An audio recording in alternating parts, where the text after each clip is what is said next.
Nós leremos do verso 22 até o verso 35. Eu farei a leitura, os irmãos vão acompanhar essa leitura para a nossa meditação nessa noite.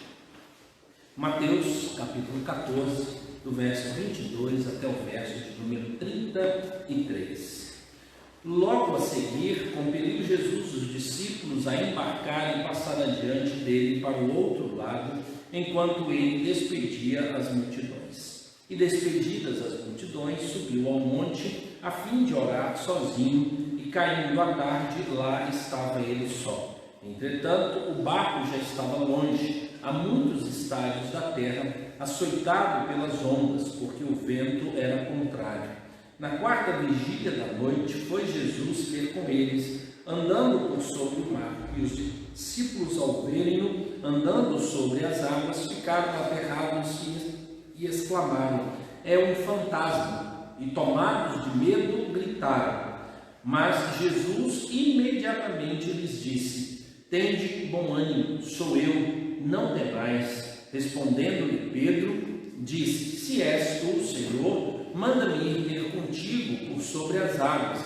E ele disse: vem. E Pedro, descendo do barco, andou sobre as águas e foi ter com Jesus. Reparando, porém, na força do vento, teve medo. E começando a submergir, gritou: salva-me, Senhor. E prontamente Jesus, estendendo a mão, tomou e lhe disse: homem de pequena fé, por que duvidaste? Subindo ambos para o barco, cessou o vento, e os que estavam no barco o adoraram, dizendo: verdadeiramente és Filho de Deus. Irmãos, os dias que nós estamos vivendo, a gente sempre tem procurado ter uma palavra de esperança no nosso coração, né, para que a gente possa dar continuidade, né? A gente poderia entrar, né, num vício de reclamação e praguejar e não conseguir mais viver porque algumas coisas não deram errado, não deram certas esse ano, e aí então a gente gostaria que tudo desse certo. Será que Deus não se importa com os problemas que nós estamos vivendo? Ou será que Deus também tem um propósito em cada problema que nós estamos vivendo? Então você pode ser aquela pessoa que vai decidir dizer que Deus não se importa. Então está tudo acontecendo assim. Mas eu espero que você seja aquela pessoa que possa dizer assim: o que é que Deus está querendo me dizer com todas essas situações, com tudo que tem acontecido? E esse texto, ele nos ajuda a pensar um pouco sobre isso. Todo texto bíblico, ele tem um contexto e ele tem uma aplicação prática, né, para ensinamento. Esse texto aqui não tem outro objetivo senão provar aos discípulos que eles estavam seguindo o Messias. Era isso. O propósito era isso. Toda a experiência aqui que aconteceu era para provar a eles que Jesus tinha domínio sobre a natureza. Então, ora Jesus tinha domínio sobre a morte, ora ele teve domínio sobre a enfermidade, ora ele fez milagres sobre os elementos, né, que estavam em uma festa, e agora nós vemos Cristo Jesus andando sobre as águas em meio a uma grande tempestade, e ele atravessa tranquilamente enquanto os seus discípulos estão ali desesperados. Jesus havia acabado de fazer um milagre, que era a multiplicação dos pães, né? Se fosse eu, multiplicar pães e peixe era suficiente para mostrar quem não era, mas Jesus, sendo extremamente misericordioso, bondoso, ele criou mais uma situação para que ele pudesse provar quem ele era. Então ele anda sobre as águas, Pedro é desafiado, ele vai, afunda, Cristo Jesus o toma, volta para o barco, acalma a tempestade, e o final da história é: e os que estavam no barco o adoraram, dizendo: verdadeiramente és Filho de Deus. Esse é o foco. Então, irmãos, qualquer problema, em qualquer circunstância, dificuldade que nós tivermos na vida, lembre, é um teste de fé. Pode saber disso. E se você passar pelo teste, você vai fazer isso. Você vai adorar Cristo Jesus, dizendo assim: que maravilha, que bênção, eu passei por todas essas situações. Mas se você sucumbir e esquecer, lá no final você não vai conseguir adorar a Deus. Você vai praguejar, né? Lembra de José? José sabia muito bem que tudo estava dando errado.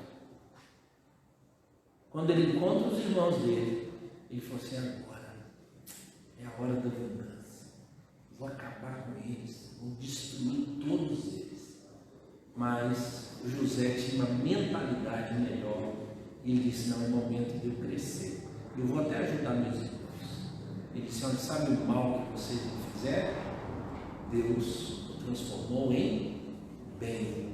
Ele glorifica a Deus por isso. Então a gente precisa aprender. Mas como eu disse, que nos domingos nós faremos leitura buscando olhar algumas coisas, que são essenciais para nós, que faz parte da nossa caminhada e da nossa existência. E esse texto traz informações na ótica dos discípulos passando por problemas, porque nós podemos ler o texto num sentido simplesmente teológico, entender quem é Cristo Jesus como Messias. Mas agora é o seguinte: o próprio Cristo falou do sentimento desses homens, falou do medo que estava no coração desses homens.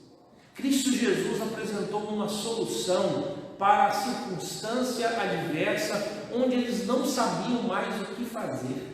Além deles terem sido testados e demonstrarem fé em Cristo Jesus, mas todo o processo foi um processo cheio de medo, E talvez a gente pudesse aqui falar e observar algumas coisas. Primeiro, o texto ele está envolto a uma série de atividades. Ou seja, João Batista havia morrido, a multiplicação de pães. Tente imaginar na sua vida, quando você tem uma semana extremamente atarefada, onde você está envolvido em coisas ultra novas, algo que você nunca fez na sua vida. E aí você fica aguçado, você fica cansado, e você percebe o seguinte: olha, essa experiência aqui para mim foi boa nisso. E os discípulos tiveram experiência. A experiência é: nós ficamos sabendo que a pessoa que veio para proclamar o Messias morreu, foi decapitado. Ou seja, vai sobrar para a gente, daqui a pouco sobra para a gente.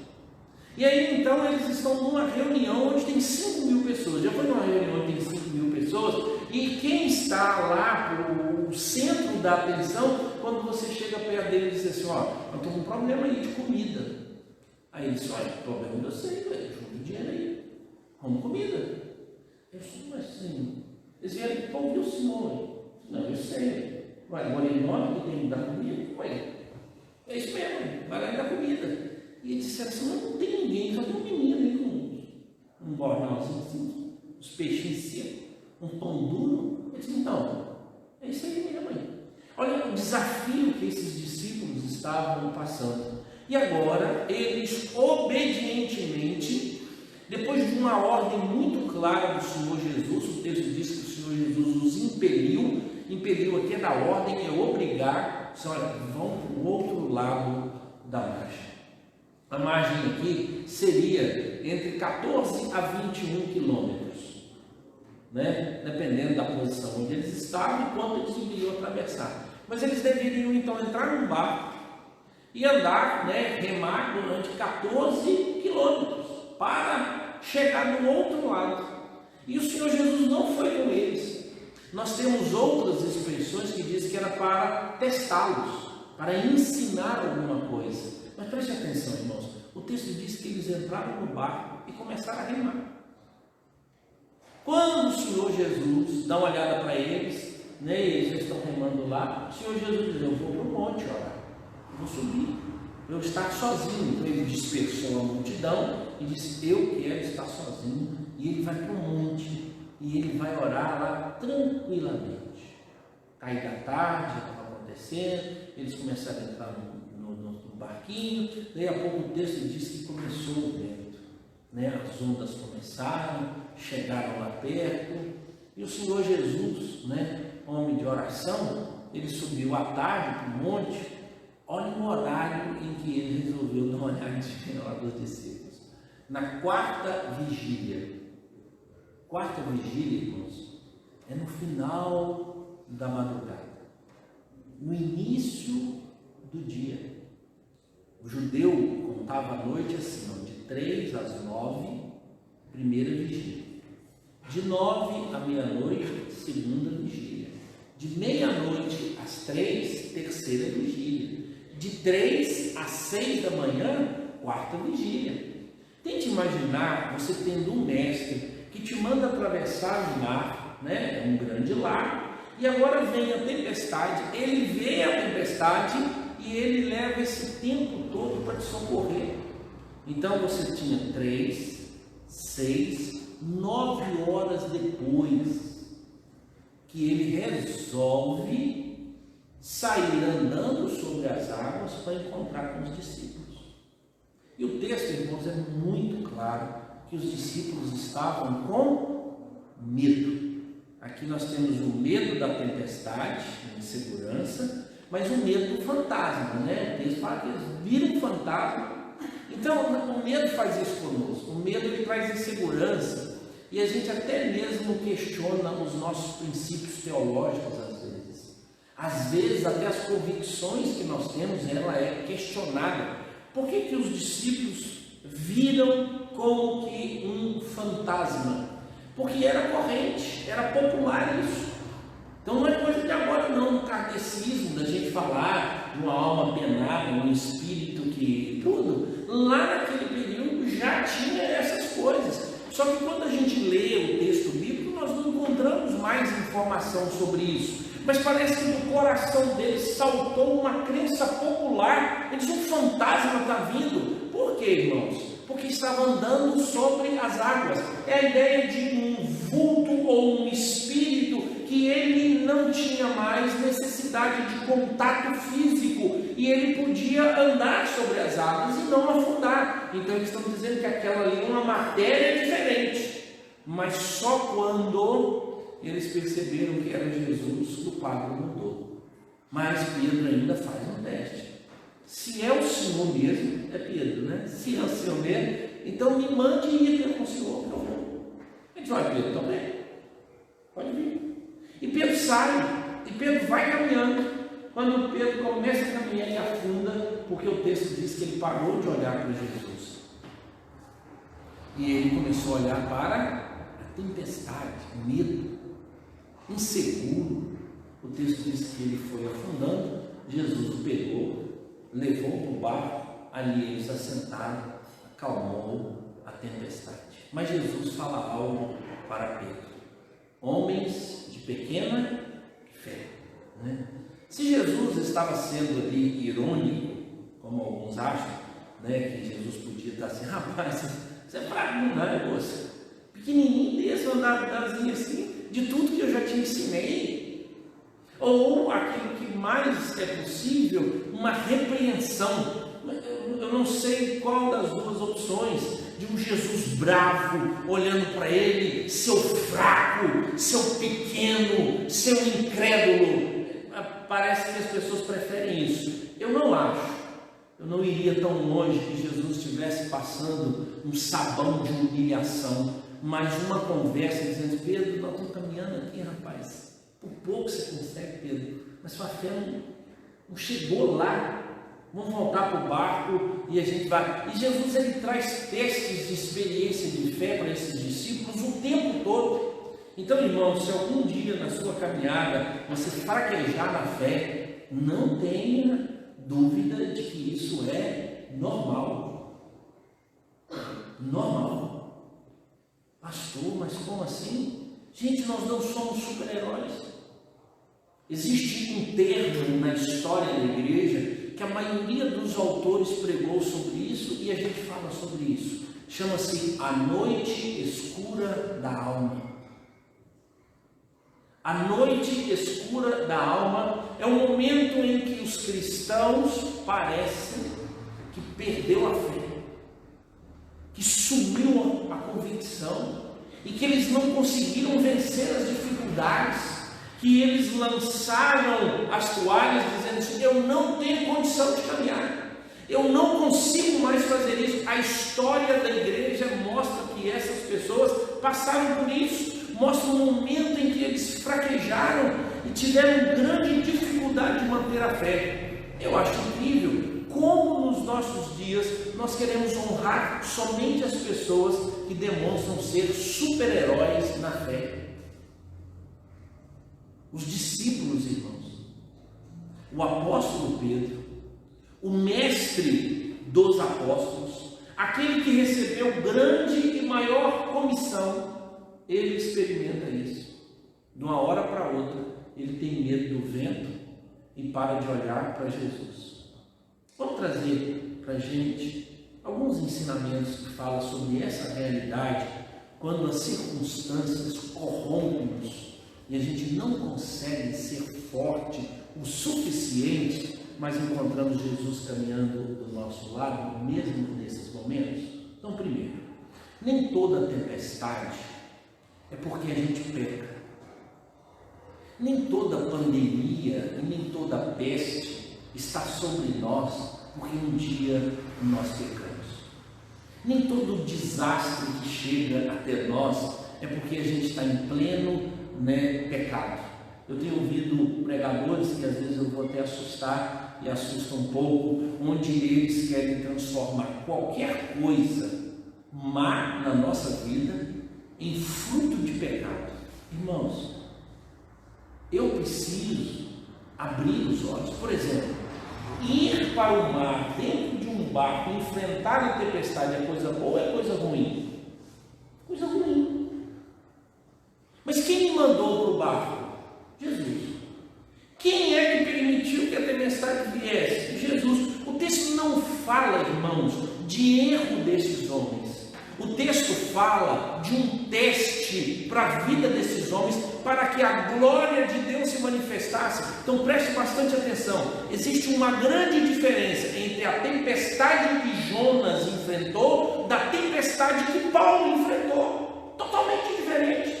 Mas todos os dois aprenderam nessas tempestades. Nós não estamos falando das tempestades de Jonas, nós estamos falando agora da tempestade dos discípulos. Não é porque tinha erro e às vezes tudo quanto estiver dando errado na sua vida, você quer colocar como um erro que você cometeu. Então tome cuidado, pois você não vai aproveitar os testes de Deus na sua vida. Você precisa saber claramente quando você está andando errado e o que precisa ser acertado. Mas preste atenção, Deus não tem problema nenhum de te lançar em provas, te lançar em testes para que você seja fortalecido na fé. Então, nem todas as tempestades são tentações, são castigos de Deus sobre nós, mas podem ser grandes testes.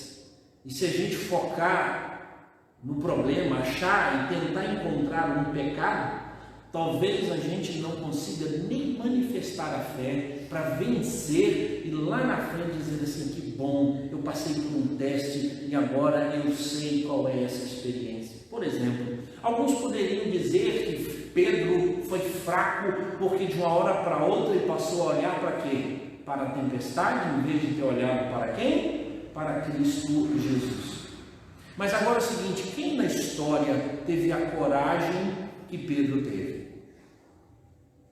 Quem na história bíblica teve a experiência de andar sobre as águas e ser acudido pelo Senhor Jesus? Ninguém teve. Então a experiência dele é marcante. É a mesma coisa de Tomé. Tomé é censurado. Tomé, a turma coloca ele como um homem incrédulo, e ele precisava desse teste, era o teste dele. Só que o seguinte: se fosse eu, teria dito para Tomé: Tomé, toma vergonha na sua cara, vê se cresce. Você acha que eu vou me submeter aos seus gostinhos para mostrar uma cicatriz que eu tenho aqui, e uma na minha costela e outra no meu pé, e alguma coisa na minha cabeça? Vira homem, seja maduro. O Senhor Jesus disse: tá bom, Pedro. Tomé, enfim, toca. E agora? Senhor, agora eu estou acreditando. Gente, parabéns. Tranquilo, Tomé. Você precisava disso. Esse era o seu teste. Mas eu queria dizer um negócio: bem-aventurado é quem não vê e crê. Mas Tomé teve uma resposta para aquilo que afligiu o coração dele. Então alguns aqui talvez estejam querendo encontrar quantos pecados ele cometeu para poder sofrer a pandemia. Todo mundo está nesse barco, irmãos. Queremos tirar alguns? Com quem você vai tirar? Não vai. Então transforme esse momento num grande teste para a prova de fé. Dizer assim: Deus está no controle. Esse barco que está sendo agitado, Deus tem controle, e o que Ele quer falar comigo, eu preciso aproveitar esse momento para crescer. Segundo, a agenda de Deus não é a nossa agenda. O Senhor Jesus foi que hora? Depois do horário que alguém gostaria. Sabe quando é que nós queremos que Jesus nos atenda, irmãos? Imediatamente. Mas preste atenção, todos nós sabemos que se você interromper uma criança, que ela está engatinhando, e ela começa a subir pelas paredes, e você fica com medo dela cair, você vai e joga ela em cima do sofá, aí você joga em cima da cama. Daí a pouco, tudo que ela tenta fazer, você interrompe o desenvolvimento dessa criança. A gente está atrapalhando o quê? Que ela cresça. Então Deus não tem problema, o tempo de Deus é diferente do nosso, e Deus enviará testes para que a gente possa crescer. Se você não quiser crescer, então peça a Deus. Lembra que os salmistas, muitas vezes, eles oraram assim: Deus, o Senhor esqueceu de mim? Tem 4 meses que você deve estar orando. Todo dia, meio-dia, eu faço uma oração. Todos os dias eu oro pedindo a cura, mas preste atenção, a morte cada vez mais está perto de mim. Em novembro, estava lá na China. Em dezembro, a gente começou a pensar. Mas quando chegou abril, a gente, opa, e um dia desses, nós ficamos sabendo de amigos que foram sepultados. Será que Deus não gosta de nós, Ele não se importa?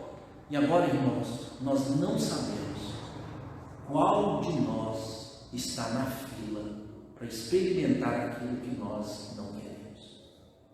Porque a agenda de Deus não é a nossa. A gente queria que isso acabasse de imediato. Então o que eu vou fazer? Eu vou me revoltar com Deus ou eu vou continuar confiando em Deus? Preste atenção. Existe uma outra narrativa do texto que diz que os discípulos remavam na tempestade. Então preste atenção. Na hora da tempestade, em vez de você começar a reclamar, faz o quê? Reme. E eles então, irmãos, tiveram 9 horas para aprimorar no remo. Tem gente aqui orando há 10 anos para resolver um problema e Deus ainda não deu. Tem gente orando há 20 anos para resolver um problema e ainda não deu. Tem gente orando 40 anos para resolver um problema e Deus ainda não trouxe a solução. Então Deus não é imediatista, o tempo de Deus não é o nosso tempo. E às vezes essas coisas vieram justamente para que eu pudesse mostrar a minha capacidade de perseverar em meio às grandes lutas e grandes dificuldades. Mas, irmãos, uma das coisas que nós achamos interessante é que em uma hora, segundo o nosso entendimento, Deus nos visita. Quantos testemunhos nós temos para contar? Dizer, eu orei 3 anos e Deus sabe. Alguns odianistas até querem termos mais pentecostais, eu paguei o preço. Orava de madrugada, orava de noite, orava de manhã, e eu fiz jejum, aquele negócio todo. 3 anos depois, pastor, Deus. Tem alguns que dizem assim, pastor, eu orei agora, e agora mesmo foi resolvido. Orei agora, e agora mesmo. A Alice, esposa do pastor Paulo Delage, que foi um dos pastores lá em Calagás, há um bom tempo, ela muitas dores no dedo. Então ela toca piano. E aí uma criancinha chegou assim no primeiro banco e a igreja estava orando pelas dores, né? É algo já mais familiar, e as juntas com dificuldade para tocar. E aí então a criancinha chegou, parou do lado dela e disse, tia, você está sentindo dor todo? Eu posso orar por você? Pode. Um dia assim, escola dominical, uma criança sentou lá, e lá no coração da Alice, criança, achou lindo, bonitinho, né?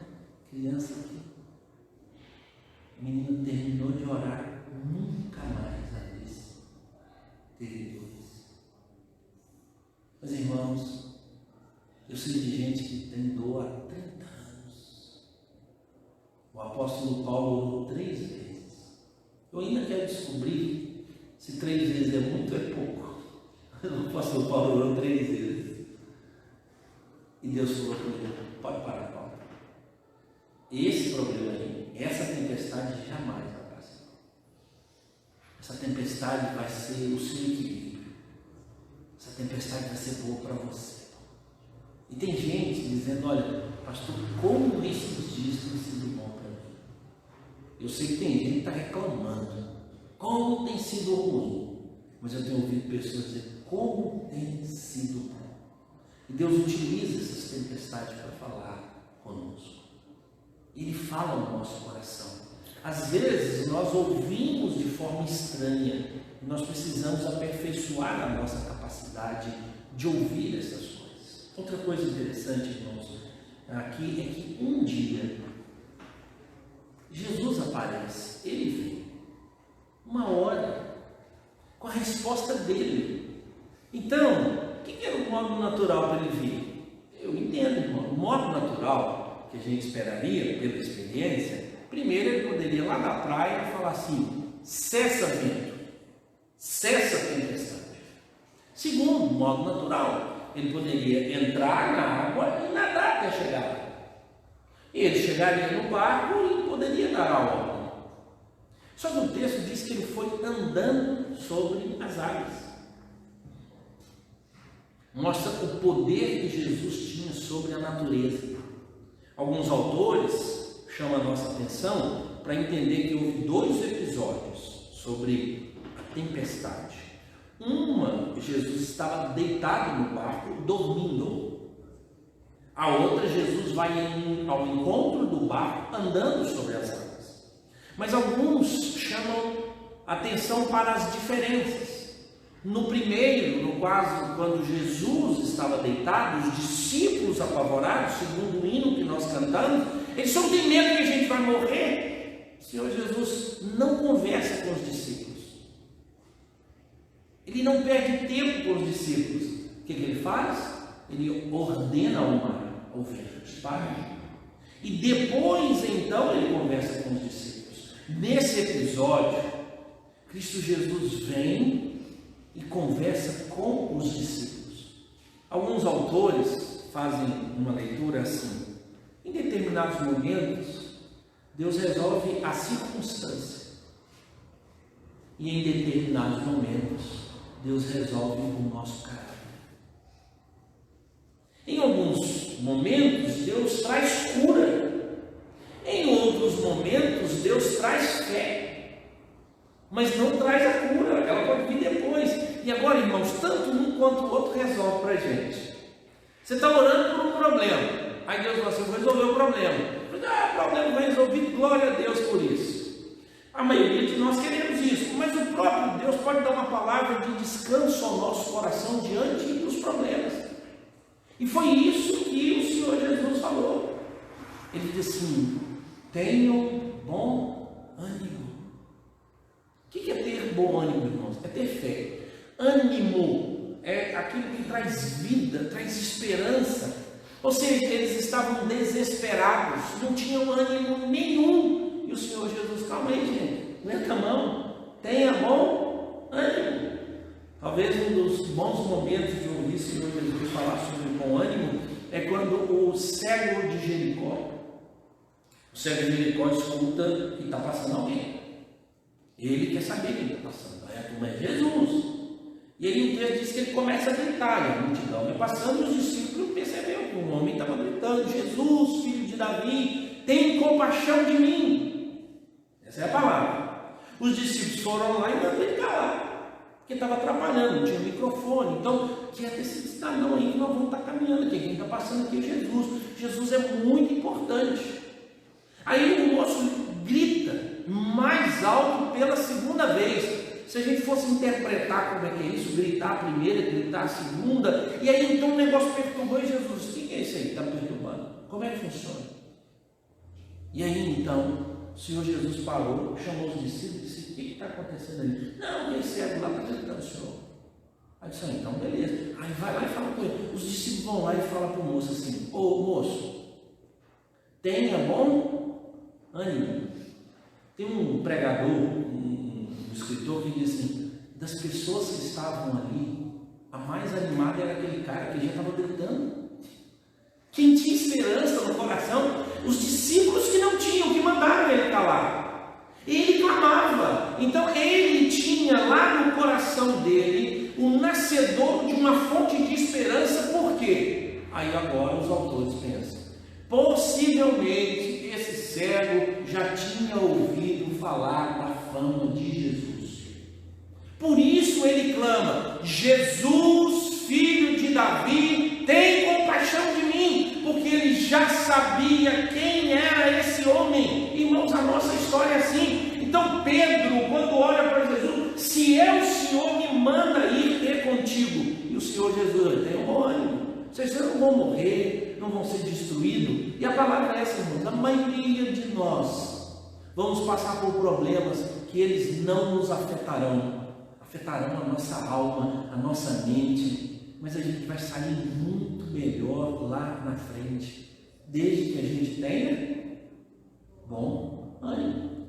E um outro autor diz: se Pedro, deve que os discípulos olharam um para o outro e disseram: se eu soubesse que era só gritar, Jesus atenderia. Talvez você precisa só fazer isso, irmãos. O cego não só gritou, o cego acreditou, ele teve fé, bom ânimo, por isso ele gritou. Uma certa reunião onde nós participávamos, uma pessoa disse que não há necessidade de gritar para que Deus ouça. É verdade. Só que quando eu leio o texto bíblico, eu vejo muitas vezes profetas, reis, homens, mulheres, cegos, gritando, pedindo favor de Deus. O clamor na Escritura, irmãos, é um grito. Não tem como você clamar em silêncio. Não tem como. O termo clamor é grito, e clamava, e eles gritavam. Por quê, irmãos? É um desespero.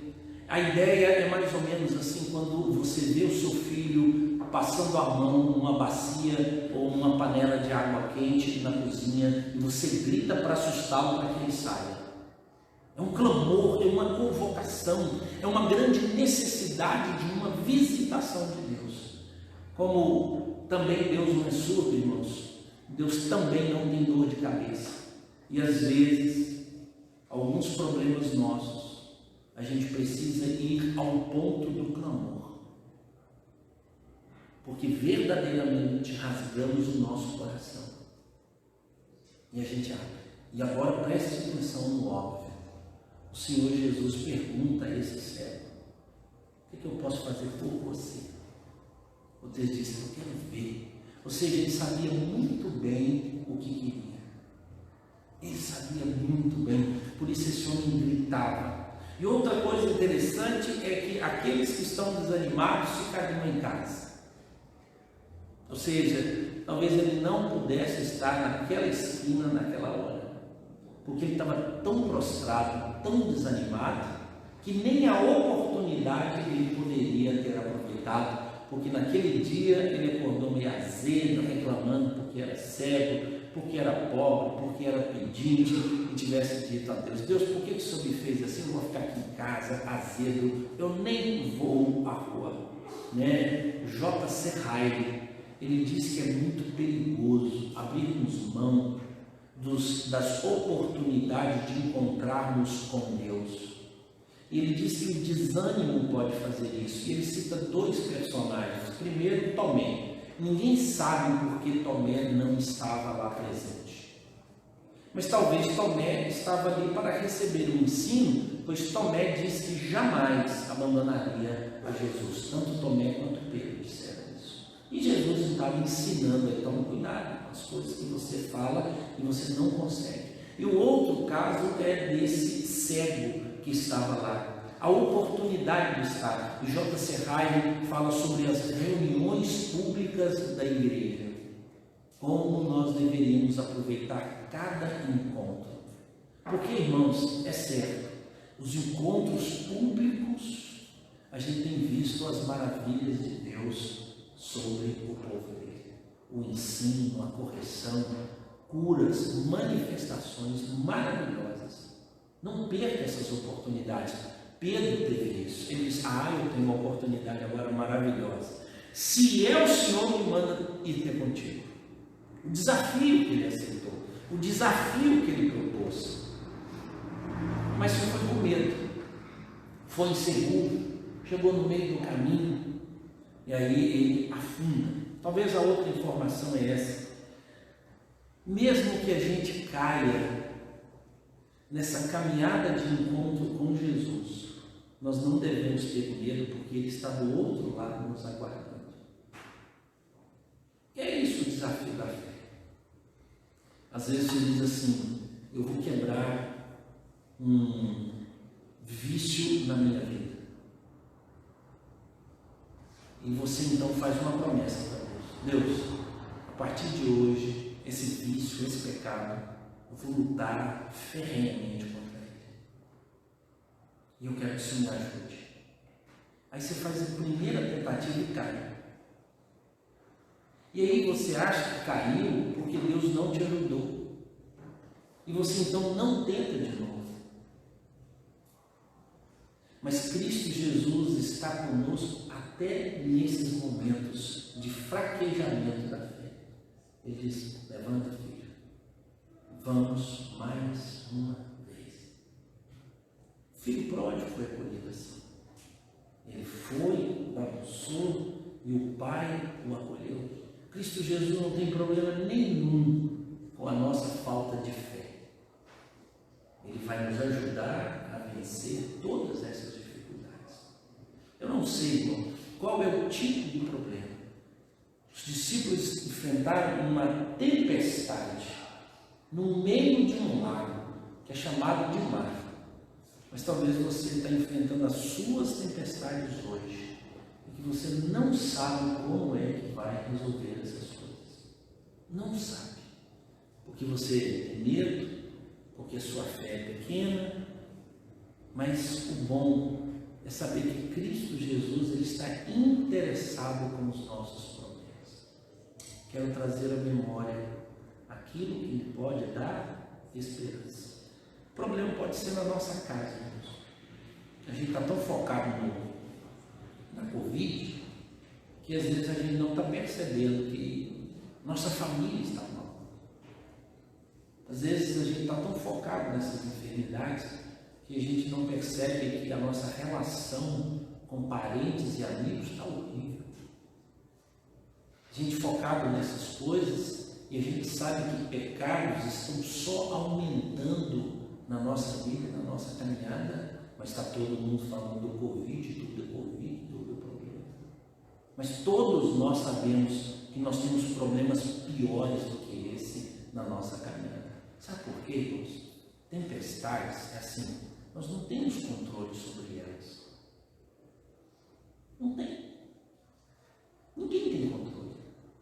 Aquelas lá, nem os discípulos. Deus tem controle.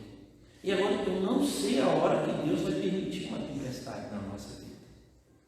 Então você não diz assim: Deus, esse ano, tá vendo? 2019 tinha 1000 promessas, né? Esse ano, 2020, todo mundo está querendo apagar a agenda. Nós não temos controle sobre isso, mas preste atenção, nós podemos ter controle sobre nossa reação diante da tempestade.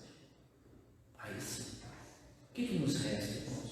É pedir o socorro necessário, reconhecer que nós sucumbiremos em muitas das circunstâncias, mas não temos vergonha de receber a ajuda de Cristo Jesus, que acompanhou-nos, estava conosco, Ele está conosco o tempo todo. Ele pega Pedro e volta para o barco. Aí acontece o segundo fenômeno. Qual é? A tempestade. Mas preste atenção, irmãos. Parece-nos que nós achamos que Deus tem poder para tranquilizar o mar e a tempestade, mas o poder que Ele tem não tranquiliza a nossa alma. A gente crê que Deus criou o universo, a gente crê que Deus é quem traz o sol, a lua, é Ele quem traz a chuva, que o dia só acontece por causa do poder dele. Nós declaramos isso para tudo quanto é Nós dizemos se Deus quiser, nós acreditamos que Deus tem controle sobre todas as coisas, mas Ele não controla a nossa ansiedade. Ele não tem poder para resolver as nossas tempestades.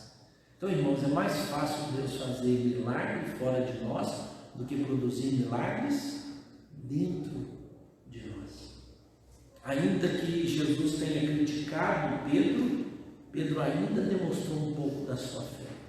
Ainda que Pedro tenha sucumbido na caminhada, Cristo Jesus o pegou e voltou. Imagine só, irmãos, você ter essa experiência. Um certo escritor perguntou assim: e agora? Eu queria ver a cena de Jesus voltando para o barco com Pedro. Então ele faz a pergunta: eles voltaram andando, flutuando, ou Pedro voltou nos braços de Jesus? Gente, isso é fantástico, né? Na nossa cabeça, é voltar nos braços, né? Mas por incrível que pareça, eu acho que o mais fantástico seria Pedro voltar andando ao lado de Jesus. Isso, rapaz, experiência. E Jesus fala dessas coisas. Ele fala do poder da fé na multiplicação dos pães. Ele fala do poder da fé na outra tempestade. Vocês podiam ter resolvido isso. Por isso que ele fala que é um homem de pequena fé. Isso pode ser resolvido de dois modos. Ou você manda a tempestade parar, ou você crê que as coisas que estão acontecendo estão debaixo de uma ordem e confia. Mas, irmãos, todo o ensino que está aqui, ele tem um único propósito. Não é para dizer que você é forte e que Deus tem que fazer o que você quer. Não. É que você precisa passar pelas tempestades sabendo que Deus tem controle sobre todas as coisas. E que no final, tudo deve ser para a honra e glória do nome desse Deus Todo-Poderoso. A narrativa é simples. É para que os discípulos acreditassem que Jesus era o Messias. Mas agora preste atenção, irmãos. As questões, às vezes, existenciais são muito complexas. Pois ela depende agora do olhar e da fé de cada um. A Bíblia diz que sem fé é impossível agradar a Deus. Por isso que eu iniciei o culto lendo Lamentações. Que em meio às tempestades da vida, você se lembre, quer trazer à memória aquilo que me pode dar esperança. Lembre de todos os feitos de Deus. As misericórdias do Senhor são a causa de não sermos consumidos. A fidelidade do Senhor se renova a cada manhã. E que a gente não perca a esperança. Porque o nosso Deus é o Deus de todo consolo. É o Deus de toda esperança. A experiência dos discípulos serve para nós. Tempestades são incontroláveis. Elas não têm controle sobre elas. Não há agenda. Se você até hoje pode dizer que estava tudo bem, amanhã você pode receber uma notícia muito ruim. Por isso que o Senhor Jesus diz para nós estarmos preparados para o dia mau. O dia mau virá. Talvez você já está vivendo ele, mas viva na perspectiva desse texto. Deus tem controle sobre todas as coisas. E Ele dá uma palavra ao nosso coração. A palavra é: não temais. Tenha bom ânimo. Lembre-se de quem é Deus. Vamos ficar em pé, nós vamos orar. Nós temos uma canção para a gente frisar essas informações. Deus amado, muito obrigado, porque na Tua palavra nós podemos encontrar consolo. Encontramos o Deus de uma verdade, que Cristo Jesus é o Messias, e nós devemos confiar nele. E que a experiência dos discípulos, ó Deus, possa ser uma realidade para nós. Mesmo Deus tendo nós pequena fé, sabemos que o Senhor ainda cuida de nós. E que o Senhor, ó Deus, ajude-nos nas tempestades pessoais que nós passamos, cada um de nós. Ajuda-nos, ó Deus, com a tua presença, assim como Cristo Jesus entrou naquele barco e cessou a tempestade. Que o Senhor, Deus, nessa noite, nos dê uma palavra de ânimo, mas também, ó Deus, que o Senhor nos ajude em meio à tempestade. Em nome de Cristo Jesus nós oramos. Amém.